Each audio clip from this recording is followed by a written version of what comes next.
Don't fear rapeseed oil. There's a lot of controversy around it, but use it for the purpose that it has, which is moderately high cooking, and you will find that it is also providing health benefits. It's got omega-3s, 6s, 9s, supports your health. So it's a bit of a myth that this is a toxic one that you need to avoid. It has health benefits. It is a good oil to use, just not all the time for every single type of cooking, but the same goes for olive oil, the same goes for butter, coconut oil, lard, etc. Let's just run through, finally, to simplify it, the more stable the fat, the higher the heat. The stable fat, so the highest heat that you're cooking at, you need a high stable fat. So you would be using butter, ghee, lard, or, which we don't tend to use in, these days, and coconut oil. I would say those four have got the highest stability. Next level down, actually avocado oil. So if you've never used avocado oil, I would definitely recommend buying it. It's not cheap. So think about when you use it, and it's really for when you want a good quality oil to use at a higher temperature.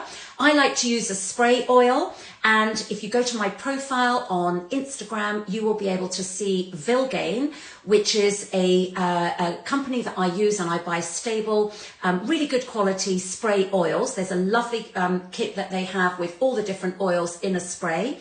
When you're buying a spray, please look at the ingredients. Very often there is other ingredients, not just the oil.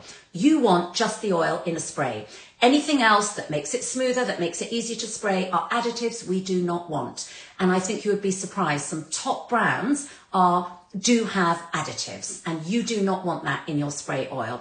Obviously, you can also buy a bigger amount of the oil, buy your own spray bottle, and create your own spray. That way you can limit how much you use, but you're still enjoying a good quality oil. So I would definitely recommend that. But head over to Vilgain and you will see the pack that they do, which has all the different oils, and I'm a big fan of that. So that's your high heat cooking.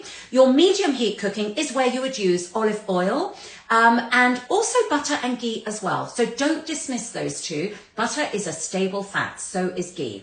So use them. They add so much flavor as well. So if you're frying eggs, who doesn't love eggs fried in butter? But if you're frightened of using butter, please don't be. Just use a smaller amount and enjoy it, because you know that you're heating that oil and it's not changing structure. It's stable.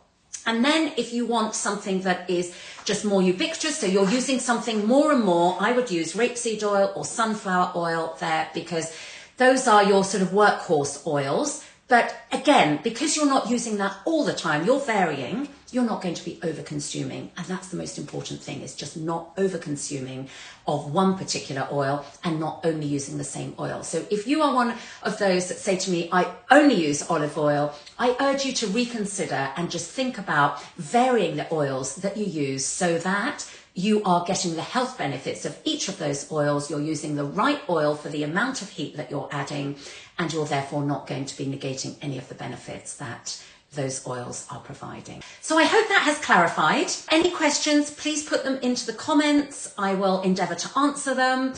Take your time in the supermarkets when you're shopping, making sure that you know whether you're buying cold pressed or not, whether you're paying a premium or not. If you're paying a premium, save that for raw and use good quality, maybe refined oils for cooking if you're using it regularly. Vary your oils. Don't worry about using butter or ghee. Vary it, coconut oil if it's Asian cooking, ghee if it's Indian. Think about the flavour, so that forces you to reconsider which oil you're using. And it will make everything just a little bit more interesting, and you're also using the right oil. One last comment I would say, always store oils in a closed cupboard.